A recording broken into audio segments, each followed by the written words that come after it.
Politics lead President Trump the star of a new campaign ad for embattled Alabama Senate candidate Roy Moore. We don't need a liberal person in there. Jones, I've looked at his record. It's terrible on crime, bad on borders, bad with the military, bad for the Second Amendment. Roy Moore, the right choice. It comes less than 2 weeks before voters head to the polls in the critical contest. CNN's Alex Marquardt is in Birmingham, Alabama. Alex, we're learning about a 2011 course that Moore co-authored, and it said that women shouldn't run for office? Right. This is the latest in a long list of controversies swirling around Judge Roy Moore, in addition to saying that that Muslims should not serve in Congress, in addition to getting kicked off the state Supreme Court twice.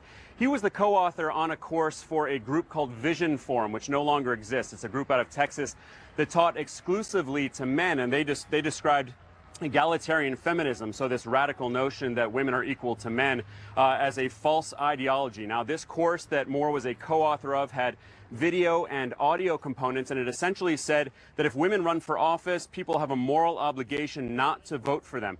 It also criticized the women's suffrage movement, which of course helped women get the right to vote in this country. Now, the Doug Jones campaign has responded, calling it part of a larger and disturbing pattern against women. He said that every day brings more examples of how Roy Moore's extreme and divisive agenda would make Washington worse and why he should not represent Alabama in the Senate. Jake, we have also reached out to the Moore campaign, but so far have not heard back. And Alex, at a rally last night, Moore blamed the LGBT community for these sexual misconduct allegations, including this woman from Alabama who says that when she was 14 years old, he sexually molested her, and when he was in his 30s, and the other Alabama woman who said that when she was 16, he sexually assaulted her. He likes to blame a lot of people. He cast this as himself against the world. It's not just the GOP establishment who's against him. It's not just Democrats, but it's also now the LGBT community. Take a listen. This is what he said last night. When I say they, who are they? They're liberals. They don't want conservative values. They're the lesbian, gay, bisexual, transgender who want to change our culture. So remember, Jake, the first time that Roy Moore was kicked off the state Supreme Court was for refusing to remove a monument to the Ten Commandments.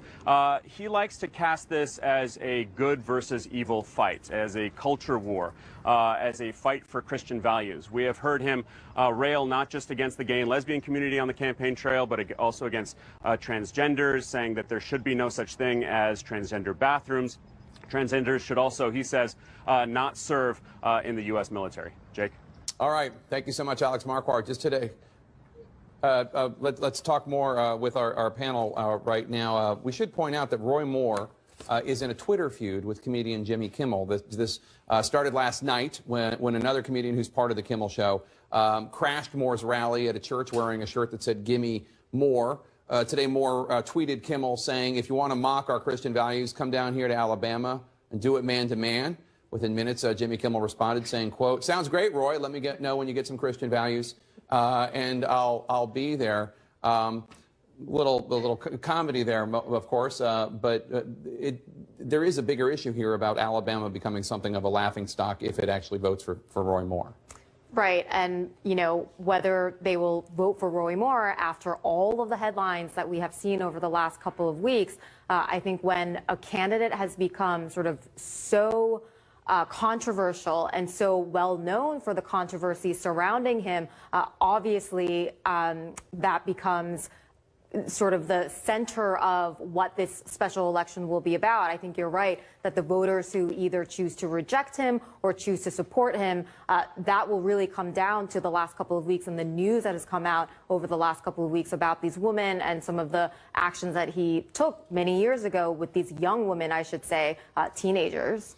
Just today, two top Democrats called for Congressman John Conyers, Democrat from Michigan, to resign amid sexual harassment allegations. This comes as bipartisan legislation was just introduced that would end the use of taxpayer money to settle these misconduct claims against lawmakers. Joining me now, Congresswoman Tulsi Gabbard of Hawaii, one of the co-sponsors of the legislation. Congresswoman Gabbard, before we get to your legislation, I do want to ask you, do you agree with Tim Ryan Nancy Pelosi and Paul Ryan, that Congressman Conyers should step down?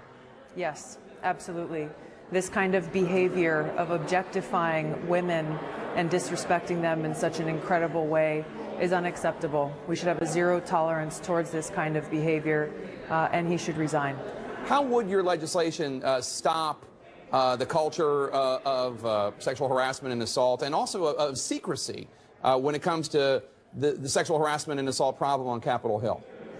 Our bill goes directly to the heart of the problem that has allowed this to perpetuate for so long behind closed doors and, dark curtains. The fact that this process has allowed members of Congress and their staffers to settle claims for things like sexual harassment and assault using taxpayer dollars and without anyone knowing about it is absolutely ridiculous and unacceptable.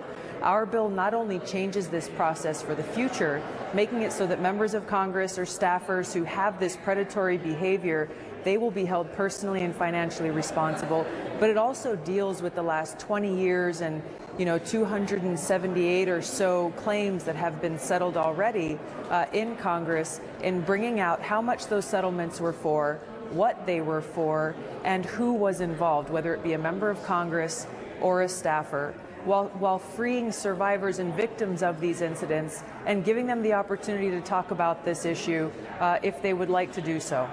Now, I'm not a lawyer. The idea sounds great to me, release these women from these non-disclosure agreements. But lawyers have said to me that there might be constitutional issues with it since it was a contract already agreed upon. I assume that this has been vetted by lawyers that say that there is a way to do this? This legislation went through the Congressional Legislative Council that they helped to draft this. The bottom line is the American people did not sign on to this. The American people in Congress did not sign on and say, no, you've got to keep these things secret. And we certainly didn't agree to have the American people pay the bill for members of Congress who are either sexually harassing or assaulting staffers here in Congress. This has to be brought out to the light of day in order to begin to change this culture that is becoming all too prevalent within our society, where people should actually be living up to this standard of aloha, treating people with care, with kindness, with respect, not as objects that they can use and abuse as they wish. Congresswoman, I want to turn to North Korea if we can. New images were released today showing a gleeful Kim Jong-un overseeing the missile launch on Tuesday. How concerned are you about whether we might be actually headed for war here? Jake, this is something that I've been talking about for years, from the time that I ran for Congress and ever since I've been here, talking about how real this threat is, because this has been very real for the people of my home state of Hawaii, who have long known that North Korea's continued growing capabilities put us squarely within range of their intercontinental ballistic missiles. The fact that we are in this position today, where we have no good options left to us, really is a failure of past leadership, both Democrat and Republican. And so the only viable option that I see before us today is a diplomatic one, and that can only be pursued if two things happen. One is that we negotiate directly with North Korea and Kim Jong-un. And secondly, in order for those negotiations to be successful, we have to understand why Kim Jong-un is holding on so tightly to those nuclear weapons, because he sees them as his only deterrent from the U.S. coming in and trying to topple his regime. And he knows this because of our track record. He looks back to Iraq and how we overthrew Saddam because of false intelligence and weapons of mass destruction. He looks to Libya, and we see how even after Gaddafi was promised by the U.S. that if he gave up his nuclear weapons, we wouldn't go after him, then we went after him and took him out. He looks at what we are still doing in Syria and trying to overthrow the Syrian government of Assad, sees what's going on with Iran and how people in the administration and Congress are increasing this rhetoric to go after Iran and overthrow their government. So there's a long track record here that must end, not just through words, but we actually have to end this regime change policy for North Korea to see that we're serious about peacefully negotiating to de-escalate and ultimately denuclearize the Korean Peninsula. All right, Congresswoman Tulsi Gabbard of Hawaii, thank you so much. Always good to see you. Thanks, Jake. We'll be right back. We got lots more to talk about with our panel. Stick around.